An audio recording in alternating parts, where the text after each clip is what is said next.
Hiya! Wha! Wha! Wha! Wha! Wha! Yeah! Wha! Wha! Wha! Wha! Wha! Ha! Ha! Ha! Wha! Wha! Wha! Wha! Wha! Hiya! Wha! Ha! Hiya!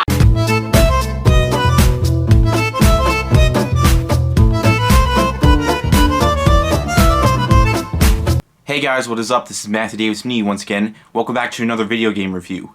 Now, for you guys, if you guys are wondering, I'm probably not going to play Spider-Man Miles Morales until next year, mainly because if I'm going to play that game, I think I should play the PS5 version, since it's a launch title for that system. And since the PS5 isn't going to get restocked for quite some time, I'm probably not going to be able to get it for Christmas, so I do plan on getting it though, but that's going to take quite some time. So, but for now, another game came out that I was really looking forward to playing, I got to play, and that is, of course, Hyrule Warriors Age of Calamity. Now, this game is a new hack-and-slash spin-off Zelda game that is also a prequel to Breath of the Wild. Set 100 years before the events of that game, you can play as many of the characters that were in Breath of the Wild.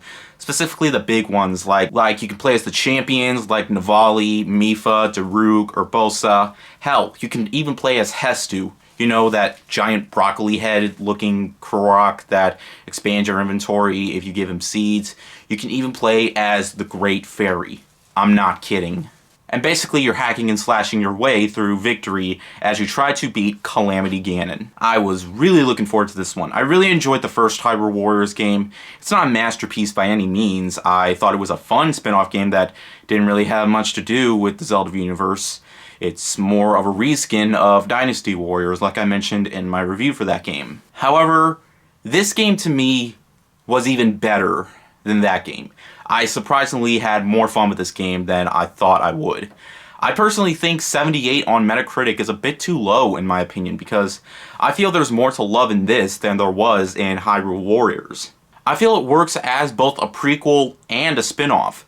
Now, I rented this game from Gamefly, and I spent over 20 hours with this game, more time than I spent with Hyrule Warriors Definitive Edition for the Switch. And I'm still playing this game, and I haven't even returned it yet, but I really want to own it after beating the main story. Like, I just want to complete everything that the game had to offer. Like, I wanted to get characters at their maximum levels and stuff like that. Like, I just had so much fun playing this game. For one thing, the game pays so much homage to Breath of the Wild.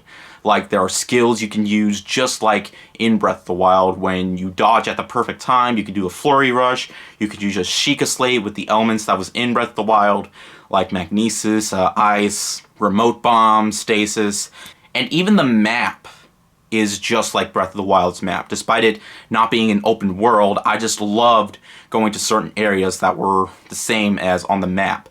Speaking of which, you can also collect items that allows you to upgrade your characters.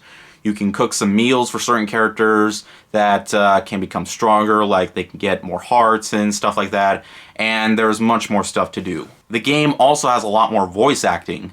While it's not the most perfect voice acting, I still think it was great to hear the characters speak more than in Breath of the Wild. Like, it's more dialogue, like speaking, than, you know, texts, which you can only read text, like, when you're, like, on the battlefield and stuff like that. And it's kind of hard to read while you're like in combat. So honestly, it kind of worked. It would have worked better if they were talking, like reading the dialogue out loud, so you can understand more, kind of like in Borderlands. But that's personally how I feel. Also, you have this little guardian egg-shaped robot that comes with you throughout your journey, who we never saw in Breath of the Wild, but there is a reason for that. No spoilers, but it makes sense where he came from. Now, there are lots of side quests you can do. There's lots to unlock and lots of stuff to get to, though most of them do feel the same. I feel like they were a bit more enjoyable here and less of a hassle to unlock than in Hyrule Warriors, the original game. Also, each character has specific weapons they can use too, and don't worry, they never break. You can actually fuse them with other weapons to make them stronger, which I had a lot of fun doing. I loved playing as all these characters, and I just wanted to keep making them stronger as I used them for specific side quests.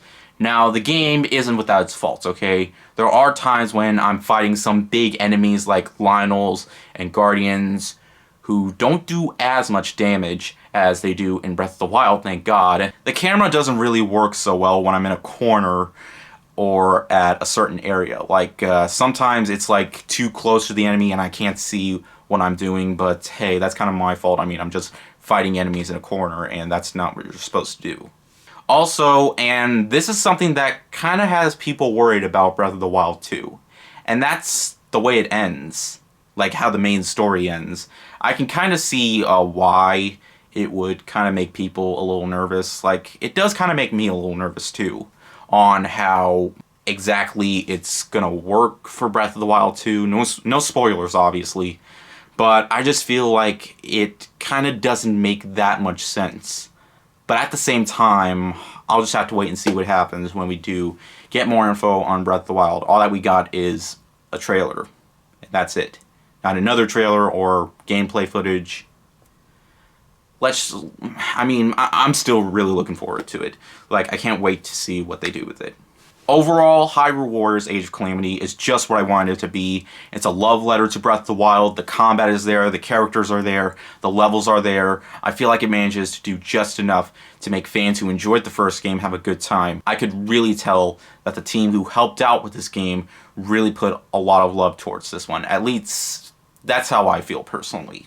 I'm going to give Hyrule Warriors Age of Calamity a 4.5 out of 5. Yeah, guys, I am fanboying and giving this game a really high score, okay? Like I said, but you know, when it comes to high scores for video games, that doesn't always mean they're going to be perfect, okay? I mean, I put perfection for my 5 out of 5 scores mainly just because it's a perfect score. Like, not all perfect score games are exactly perfect, but yeah, it's just how I feel. But I had a lot of fun with this, and I really think it's worth the $60. I really do. I'm just being honest. That's how I feel, actually. So, yeah. But anyways, thank you guys so much for watching, and I'll see you guys later. Word out.